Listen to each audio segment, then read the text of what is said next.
Welcome to Long Covid Doctor, an educational series for sufferers of long Covid. I'm Dr. Tim Robinson, formerly a GP for 30 years, now GP lead for 3 NHS Long Covid clinics and a GP clinical lead in long Covid across the southwest of England. This episode is on fatigue and long Covid.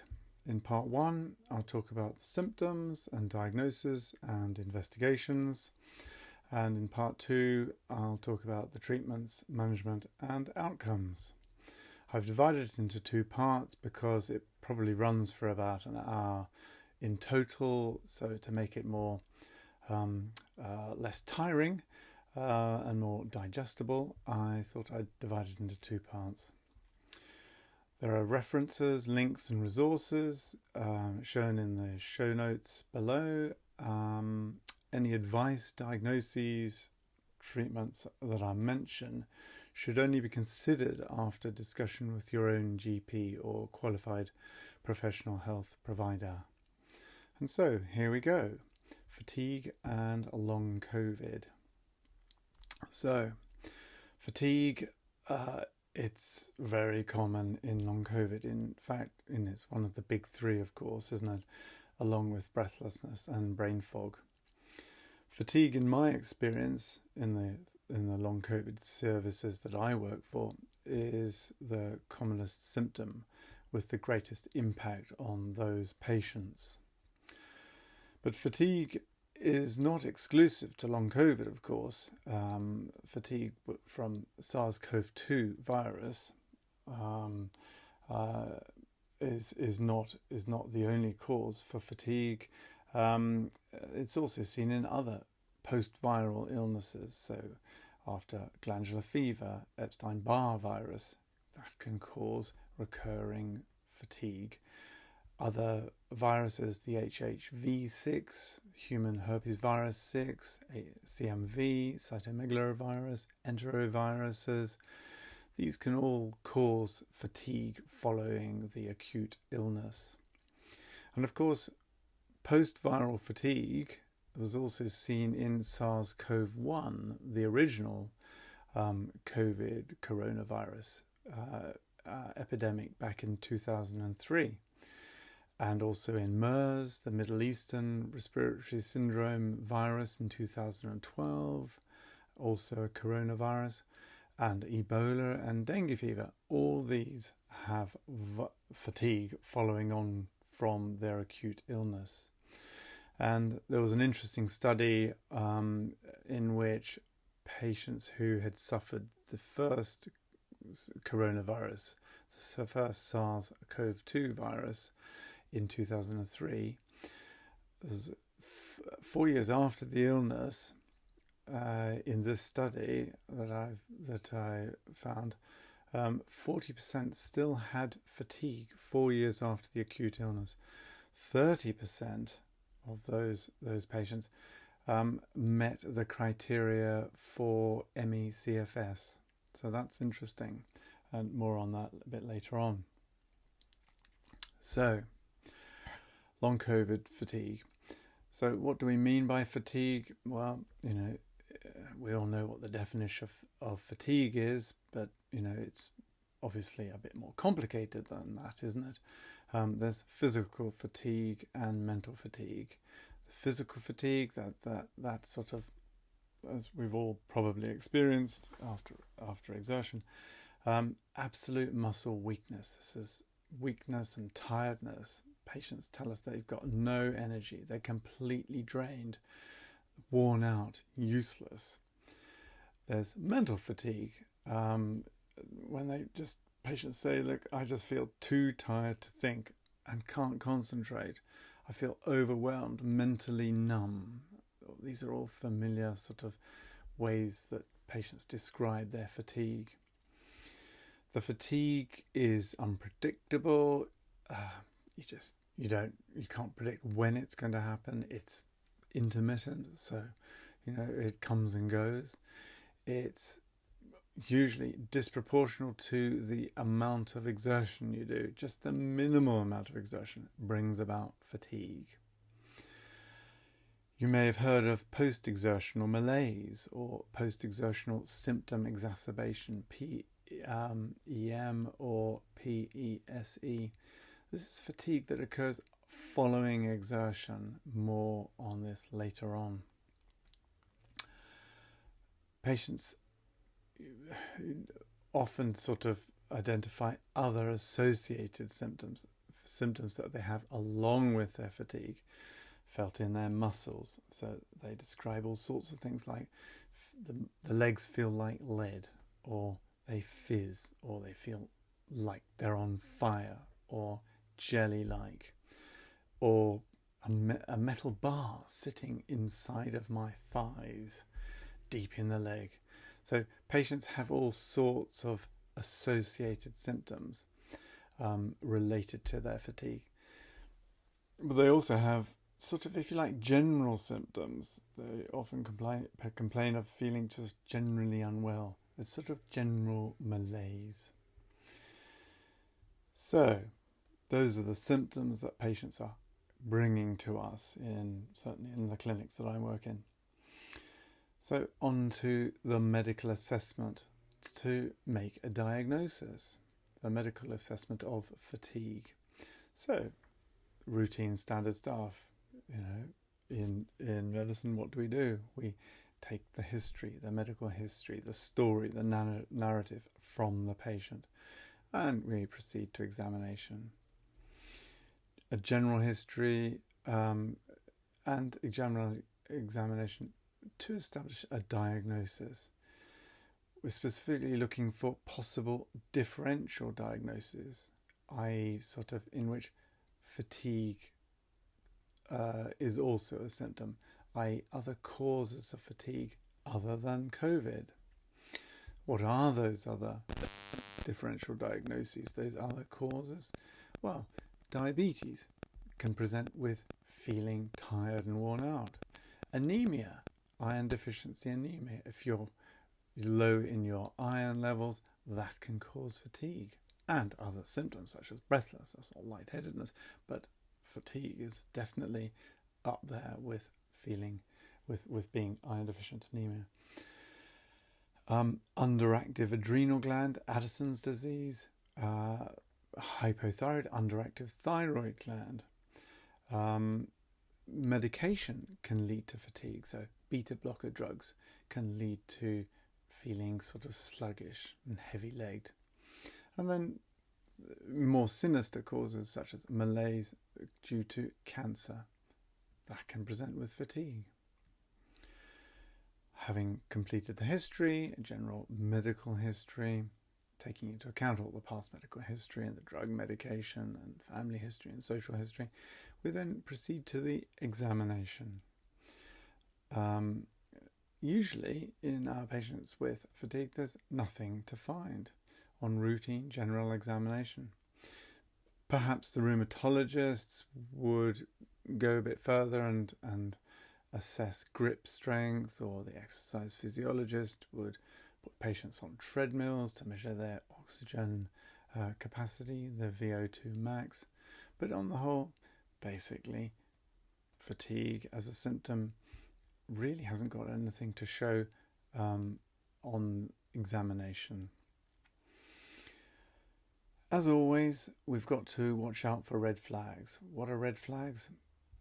Basically, they're signs and symptoms that suggest that there's something more sinister occurring, such as unexplained weight loss. Is that due to cancer? Unexplained fainting. Is that due to Addison's disease, the underactive adrenal gland? Polyuria, polydipsia, that's medical speak for peeing too much and drinking too much, a thirst. Is that those are symptoms of diabetes? Again, a cause for fatigue. Recent massive and progressive weight loss, weakness. Is that something neurological? So for all of these things, these are red flags, and red flags need to be acted upon, and they need a specialist opinion, further investigations, and a specialist opinion, i.e. referral to the hospital doctor. I mentioned the word investigations. Well, investigating fatigue, certainly in general practice and in our Long Covid services, we'd be wanting to have baseline blood tests. So we'd want the full blood count to look for iron deficiency anemia or irregularities in the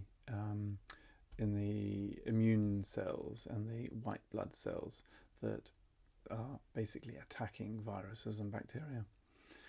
We'd want to do the kidney function, liver function. We'd want to send blood for CRP, C-reactive protein, and ferritin, looking for inflammation.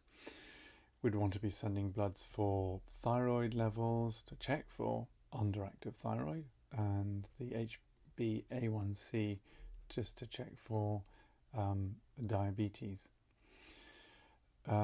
All these are routine standard blood tests as listed in the NICE guidelines on sort of how to manage long COVID. Various services would maybe include other fatigue blood tests such as rheumatoid factor or anti-nuclear antibodies, looking for connective tissue and rheumatoid arthritis if the patient's presenting with joint problems, for example. You could also do a serum calcium level, looking for underactive parathyroids, hyperparathyroidism. Vitamin D, again, no talk on anything medical is complete without a mention of vitamin D, low vitamin D levels, which are common because, well, I'll talk about it a bit later on, but, vitamin D levels should be measured, vitamin B and B12 and folate levels, looking for pernicious anemia, another form of anemia, could be looked for. It's reasonable. Cortisol levels, for early morning cortisol level, looking for underactive adrenal, the Addison's disease. You may have heard of other blood tests such as creatinine kinase and lactose dehydrogenase. These are sort of, if you like, slightly more specialist erudite blood tests, which some people like to do, looking for other causes of fatigue. In actual fact, it's not really going to change the way we manage the fatigue, and it's not overly helpful, and it doesn't lead to an actual diagnosis. Other cardiorespiratory tests to consider, well, BNP, looking for heart strain, chest x-ray. These are all sort of standard investigations we do medically. Again, some services like to be able to quantify their levels of fatigue and the impact it's having on their daily activities, daily life, and as a baseline and to monitor progress. So there are a number of scales and scoring systems to look for fatigue. There's the fatigue assessment scale, there's the functional assessment, the FACIT -F, there's the fatigue VAS. These are, as I say, ways of, if you like, quantifying, just to sort of put a level of fatigue on a scoring of the fatigue and its impact. So, having come to the end of the history examination investigations, having excluded differential diagnoses, ruled out red flags, and as long as we've not identified or none of those tests have turned up any other causes for fatigue, we're left with the diagnosis of fatigue due to, in our long COVID patients, due to the long COVID, nothing else. I think it's important to have mentioned that, really, because it brings it home to me, how important it is not to be COVID blind. Just because someone with fatigue has had COVID, it doesn't mean it's because of their fatigue is because of COVID. It might be due to another cause which has other treatments. So, as I say, we can now safely say we've got a diagnosis of fatigue due to long COVID. I now like just to go on in this section to just talk about the causes of it, because I think this is important for patients to have a bit of an understanding of, because it helps them sort of accept that there are lots of causes for the long COVID and hence the fatigue resulting from their long COVID. Just to sort of quickly skim through, basically, as we know,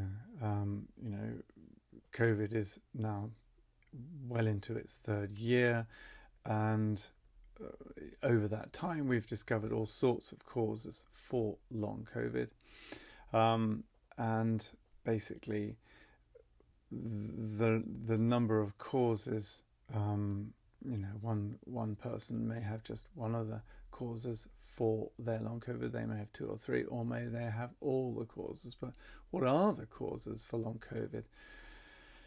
Well, hold on, here we go. The virus itself may have caused direct damage to muscle tissue. So the muscle cells may have been damaged, viral myositis. So the damage, or there may be myocyte damage or death. Therefore, reduction in the number of mitochondria, the energy factories in our cells. There's maybe direct organ tissue damage, so in the heart, the lung, the endocrine glands, the liver, kidneys. Direct damage from the virus may have caused damage in those organs, and that's led to fatigue. Then there's the dysregulated inflammatory response due to cytokine storm, resulting in mast cell activation, resulting in microclot formation. All these bring about disabling the metabolic energy generating pathways inside the cells. And then there's dysfunction of the immune system, autoantibodies, antibodies that basically we make ourselves, directed at our own cells, our own normal cells. So thinking fatigue, so antibodies directed at muscle cells and nerve cells. Cell damage, also autoantibodies have been discovered to those tissues between and surrounding the muscle cells. So that leads to local inflammation and further muscle dysfunction, and hence fatigue.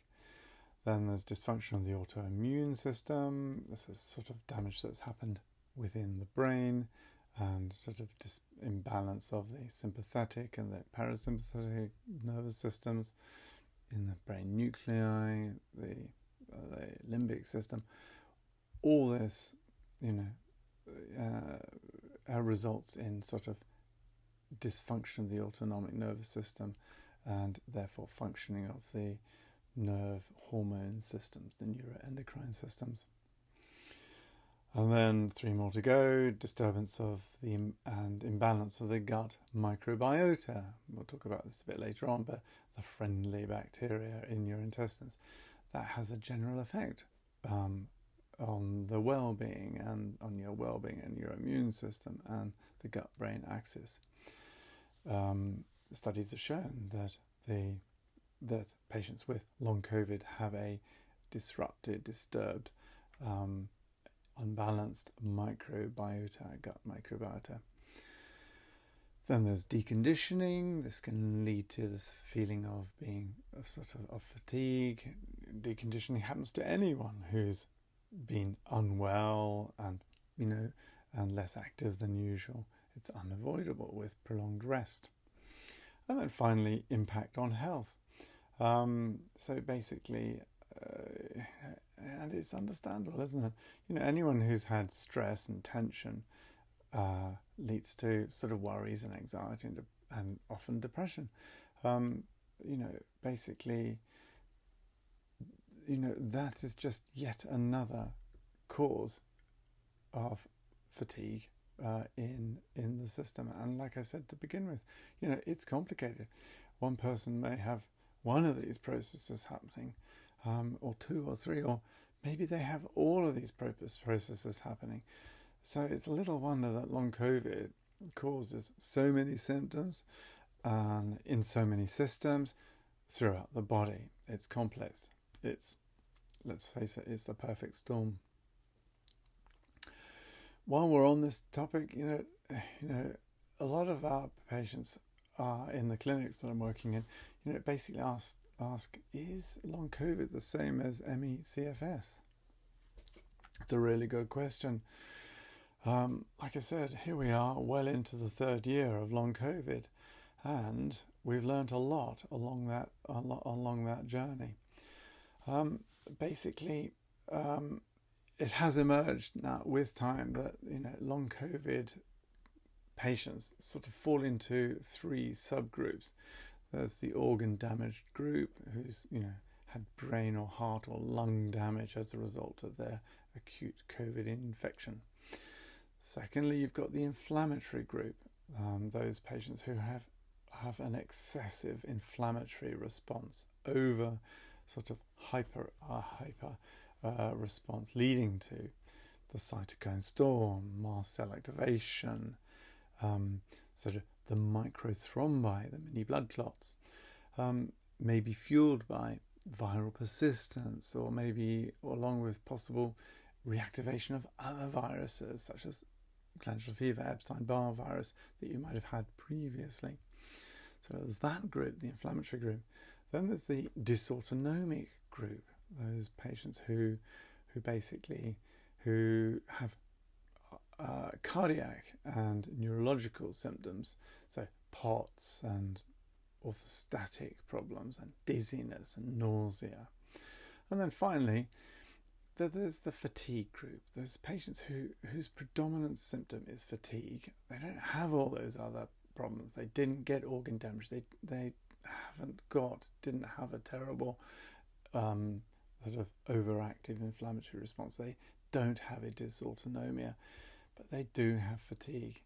And maybe these will become the persisting sort of post-viral group, like after glandular fever, Epstein-Barr virus, that leads on to ME/CFS. So, I mean, and this is obviously a worry, but pre-pandemic in the UK, we had 250,000 patients with ME/CFS. Bearing in mind that we've had 2 million, according to the Office of National Statistics, 2 million patients with long COVID. If you think about that Hong Kong study that I talked to you about after SARS-CoV-1, 2003, think about that study, in that 30% of those patients had 4 years later ME/CFS, could be diagnosed with ME/CFS. Well, if you've got 2 million patients with long COVID, that, having done the maths, which I did, that leaves 600,000 patients who may have ME/CFS following on from their long COVID. And so, to answer the question, is long COVID the same as ME/CFS? Well, it may well be for a subgroup of our long COVID sufferers. The answer is probably yes. And again, sort of briefly, touching on this, basically, again, if we draw from our experience from ME/CFS, i.e. pre-pandemic research, what have we found? Neuroinflammatory studies shows overactive inflammation in the brain leading to cognitive problems, brain fog. We had energy metabolism studies that showed that there's reduced ATP, or sort of metabolomic studies that show biochemical pathways malfunctioning, redox imbalance when there's excessive pro-inflammatory mediators. All these studies were in patients with ME/CFS, and they mirror a lot of the studies that have been done on long COVID patients since the pandemic. Dysautonomic studies, again, in our ME/CFS patients, basically demonstrated sort of dysautonomia, like we're seeing in long COVID, dysregulation of the adrenal gland balance, and sort of reduced cortisol levels seen in ME/CFS. We're seeing this in long COVID. And finally, autoantibodies. Again, we've seen this in ME/CFS. So there we are. There's lots of evidence. So there we go. That concludes the first part of my talk on fatigue with long COVID. The symptoms, the diagnosis, investigations, and some of what I've talked about with ME/CFS. In the second part, I'll talk about the treatments, the management, and outcomes. I hope you found that helpful. As I mentioned at the start, it's a disclaimer, I'm afraid.